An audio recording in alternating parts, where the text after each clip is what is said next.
ఎందుకంటే మన సిపి వాళ్ళు దానికి ఫౌండేషన్ వేయటము, ఈ డేటా హబ్కి నన్ను అగ్రిమెంట్ చేయటము అన్ని వైజాగ్కి తెచ్చిపోతున్నాడు చంద్రబాబు నాయుడు. అది భ్రమల్లో ఉన్నారు కానీ అనేది కొత్త ప్రతిపాదన ఒకటి వచ్చినట్టుంది. రైతులు ఎక్కడ భూములు ఇస్తే అక్కడే ఇవ్వాలి అనేది. అదే సార్, అది ఎక్కడో లోపం ఉంది సార్. వాళ్ళకి న్యాయం జరిగితే వాళ్ళు త్యాగం చేశారు కదా. ఆ త్యాగం చేశారు కాబట్టి త్యాగం అనేది ఒక రకంగా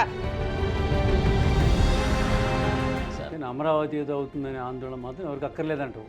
అక్కర్లేదు, కాకపోతే త్వరితగతినే న్యాయం చేయాలని కాలాతీతం అయిపోతుంది. అమరావతికి భూములు ఇచ్చిన రైతులకు సెటిల్మెంట్ చేయమని అడుగుతున్నారు సార్. తెలుగు వీక్షకులు నమస్కారం. ఇప్పుడు ఆంధ్రప్రదేశ్లో కొత్త సమస్య వచ్చి పడింది. ఏమిటంటే విశాఖపట్నంలో 87,000 కోట్లతోటి data centre Google data centre ఏర్పాటు చేయబోతుంటే అన్ని వైజాగ్కే తీసుకెళ్తున్నారు. అమరావతిని ఏం చేస్తారు, అమరావతి అభివృద్ధి ఏంటి అనే చర్చ ప్రధానంగా ముందుకు వచ్చింది. దీనికి సంబంధించి మనతో మాట్లాడేందుకు రాజకీయ విశ్లేషకులు మధు ఉన్నారు. చెప్పండి మధు, ఏంటి కొత్త వివాదం, మళ్ళీ ప్రాంతీయ వివాదాలా? నమస్కారం సార్. ఇక్కడ ఏం లేదు సార్, అవగాహన లోపం, అవగాహన రాహిత్యం వల్ల ఈ మాట్లాడే మాటలే తప్ప పాలన కేంద్రీకరణ, అభివృద్ధి వికేంద్రీకరణ, ఇది కాన్సెప్ట్. పాలన కేంద్రీకరణ, అభివృద్ధి వికేంద్రీకరణ. అమరావతిలో నుంచి ఏం ఆశిస్తున్నారంటే అది green city sir, industrial city కాదు అమరావతి. గ్రీన్ సిటీలో ఏం పరిశ్రమలు వస్తాయి అనేది అవగాహన చేసుకోవాలి.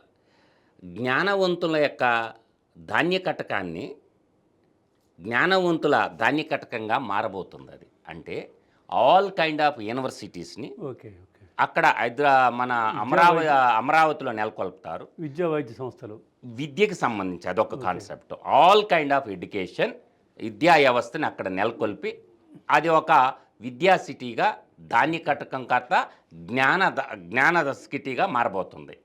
రెండో పాయింట్ స్పోర్ట్స్. అంటే స్పోర్ట్స్కు సంబంధించినటువంటి విషయాలకి సంబంధించిన ఆల్ కైండ్ ఆఫ్ స్పోర్ట్స్ కాంప్లెక్స్లు వస్తాయి. స్పోర్ట్స్లో తరిపిదీయటానికి కూడా అదొకటి చేయబోతారు. అది ఫ్యూచర్లో మీరు చూడబోతారు కూడా, నేను చెప్పిన ప్రతి మాట. మూడోది ఏంటంటే హాస్పిటల్ టూరిజం పెరుగుతుంది సార్ భారతదేశంలో. సో హాస్పిటల్ అన్నీ కూడా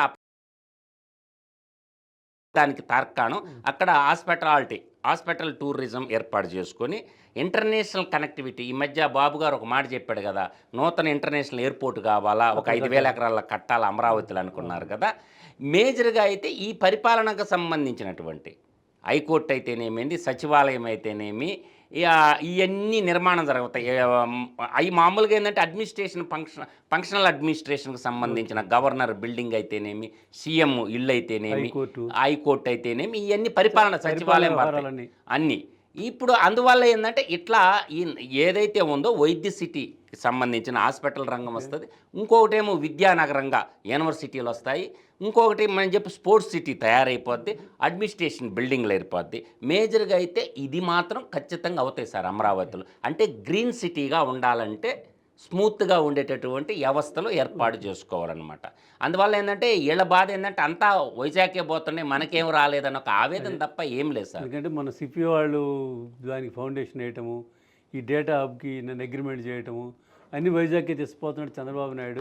అలా ఏం లేదు సార్, అది భ్రమల్లో ఉన్నారు. కానీ మనకి భగవంతుడు ఇచ్చినటువంటి వరం 970 కిలోమీటర్ల తీరరేఖ పొడవు ఉంది. కాబట్టి తీరరేఖ పొడవున ప్రతి 100 కిలోమీటర్లకు ఒక పోర్టు వస్తూ ఉంది. అప్పుడు నౌపాడు నుంచి మనకి దుగ్గరాజపట్నం దాకా పోర్టులు ఎన్నో ఇరువిరిగా నిర్మించవచ్చు. అక్కడ శ్రీకాకుళంలో ఉండే నౌపాడు నుంచి దుగ్గరాజపట్నం దాకా పోర్టులు ఎన్నో ఇరువిరిగా మనం నిర్మించుకోవచ్చు. ఈచ్ 100 కిలోమీటర్లకు ఒక పోర్టు కట్టుకుంటూ పోవచ్చు. లేదు 50 కిలోమీటర్లకు ఒక పోర్టు మనకు సముద్రుడు ఆసరాగా ఉండు ఇంపోర్ట్ ఎక్స్పోర్ట్ చేసుకోవడానికి ఇబ్బంది లేదు. ఏ రాష్ట్రమైనా వస్తువు ఉత్పత్తి చేస్తే ఏం చేయాలి సార్? ఎక్స్పోర్ట్ చేయాలి. ఎక్కడి నుంచి చేయాలా? దిగుమతి చేసుకోవాలని ఎక్స్పోర్ట్ చేయాలని పోర్టుల నుంచే చేయాలి. సో ఆ పోర్టులు మనం నిర్మాణం చేసుకుంటే అక్కడ పోర్టుకు సంబంధించిన ఆధారిత కంటైనర్ పరిశ్రమలు కూడా ఏర్పాటు చేసుకోవటానికి కొన్ని తీరరేఖ ప్రాంతంలో నడుస్తూ ఉంది సార్. అందువల్ల ఒకచోటనే కాదు, ఇప్పుడు రాయలసీమకు తీసుకున్నామంటే రాయలసీమకు ఇప్పుడు సున్నప్రాయ నిక్షేపాలు ఉన్నాయి, బాక్సైట్ మైనింగ్ నిక్షేపాలు అధికంగా ఉన్నాయి.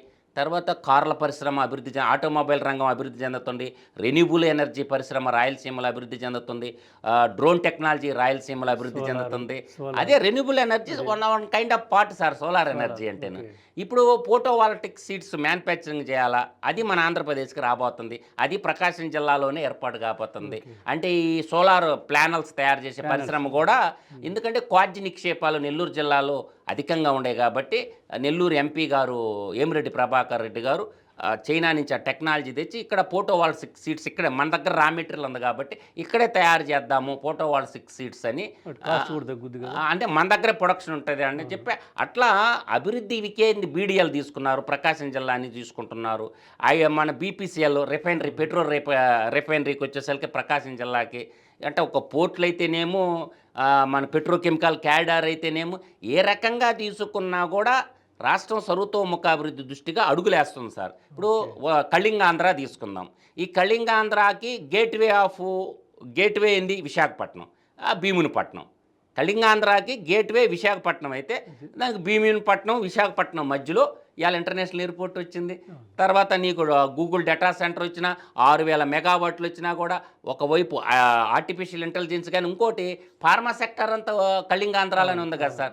బల్క్ డ్రగ్ అంటే ఇప్పుడు భారతదేశంలో చూడండి సార్, బల్క్ డ్రగ్ ఉత్పత్తిలో హైదరాబాద్ సెకండ్ ప్లేస్లో ఉంటుంది. ఫస్ట్ ప్లేస్లో గుజరాత్ ఉంటుంది, అంకిలేశ్వర్ కానీ బురుచి కానీ ఆ ప్రాంతం. ఫస్ట్ ప్లేస్లో మనకి హైదరాబాద్ ఉంటుంది.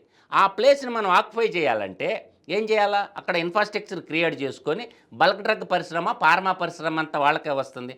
ఇంకోటి అరకు టూరిజం కూడా త్వరలో, అంటే సినీ పరిశ్రమ కానీ అరకుని సినీ పరిశ్రమగా టూరిజంగా డెవలప్ చేయాలని అరకుది ఒక ప్రణాళిక ఉంది సార్. సో సినిమా ఇండస్ట్రీని కూడా వైజాగ్కే తీసుకుపోవాలని, అరకుని కేంద్రకంగా తీసుకుని పోవాలని వివిధ జిల్లాలో వివిధ అభివృద్ధి కార్యక్రమాలు సమాంతరంగా సార్ సమాంతరంగా పోతుంది. అమరావతిలో అయితే ఇదే జరగద్దు. నేను చెప్పింది జరగబోద్ది వెంకటేశ్వరరావు గారు మీరు చూసుకోండి. ఇంతకు మించి ఏం జరగదు. నేను చెప్పిన మాత్రం ఖచ్చితంగా అమరావతి, నేను అదే కదా సార్ ధాన్య కటకం అనేవాళ్ళు పాత పేరు నేను చెప్పాను. ఆ ధాన్య కటకాన్ని ఈరోజు మనం ఏం చెప్తాం, ఇవాళ జ్ఞాన కటకంగా మారిపోతుంది. అదైతే మనకి సికింద్రాబాద్ హైదరాబాద్ లాగా అమరావతి మనకి బెజవాడ లేకపోతే గుంటూరు విజయవాడ ట్విన్ సిటీస్గా, అందువల్ల అన్ని వనరులు ఉన్నాయి సార్. కాబట్టి పరిపాలన కేంద్రీకరణ, అభివృద్ధి వికేంద్రీకరణ, ఇదే కాన్సెప్ట్ ఉంటే రాష్ట్రం సర్వతోముఖ అభివృద్ధి సాధిస్తుంది సార్. అమరావతి ఏదో అవుతుందనే ఆందోళన మాత్రం ఎవరికి అక్కర్లేదంటూ అక్కర్లేదు. కాకపోతే త్వరితగతినే న్యాయం చేయాలని కాలాతీతం అయిపోతుంది. అమరావతికి భూములు ఇచ్చిన రైతులకు సెటిల్మెంట్ చేయమని అడుగుతున్నారు సార్. అమరావతి ఎవరైతే 5 కోట్ల ఆంధ్రులకి రాజధాని కోసం భూములు త్యాగం చేశారో వాళ్ళకి సెటిల్మెంట్ చేస్తే గొడవ ఉండదు సార్. ఇప్పుడు గొడవ ఏంటంటే వాళ్ళకి ఆ ప్లాట్లు ఇవ్వకపోవడమే ప్రభుత్వం చేస్తున్న పెద్ద తప్పు. అనేది కొత్త ప్రతిపాదన ఒకటి వచ్చినట్టుంది, రైతులు ఎక్కడ భూములు ఇస్తే అక్కడే ఇవ్వాలి అనేది. అదే సార్, అది ఎక్కడో లోపం ఉంది సార్. ఎందుకు ఇప్పుడు సిఆర్డీఏ కొత్త భవనం ఓపెన్ చేశారు కాబట్టి ఇంకా స్పీడ్ అందుకుంటుందా అని అనుకుంటుండా. ఇప్పుడు ఏం చేయాలంటే ఒక 1 year టైం పీరియడ్ పెట్టుకొనైనా సరే అమరావతి రైతుల సమస్యని కానీ క్లారిఫికేషన్ చేసి వాళ్ళకి జడ్జిమెంట్ ఇచ్చేశారనుకోండి, ఇంకా దానికి ఉండదన్నమాట. ఎందుకంటే వాళ్ళకి అమరావతికి భూములు ఇచ్చిన రైతులకు న్యాయం జరగలేదనేది ఆవేదన తప్ప అమరావతి మీద ఎవరికి కూడా ఇంకేం లేదు సార్. అమరావతి బాగా డెవలప్ అవ్వాలా, ఆ భూములు ఇచ్చిన రైతులకు న్యాయం జరగాలి. వాళ్ళకి న్యాయం జరిగితే వాళ్ళు త్యాగం చేశారు కదా, ఆ త్యాగం చేశారు కాబట్టి త్యాగం అంటే ఒక రకంగా రాజధానికి భూములు ఇవ్వడం అంటే అసమాష వ్యవహారం. ఆశించకుండా వాళ్ళు చెప్పినట్టు ప్రభుత్వం చెప్పిన దానికి ఇబ్బంది లేదు. అందువల్ల వాళ్ళకి త్వరితగతిన ఆ 29,000 మంది రైతులకి సమస్య పరిష్కారం అయిపోతే అమరావతి సొల్యూషన్ దొరికినట్టే సార్. అది మాత్రం నేను క్లారాగా చెప్పను. అమరావతి గ్రీన్ రాజధానిగా ఉండబోతుంది. పరిశ్రమలు అయితే అమరావతిలోకి రావు. అమరావతికి ఎటువంటి ఇబ్బంది లేదని చెప్తున్నాం. మాధవ్, నమస్కారం. మరొకసారి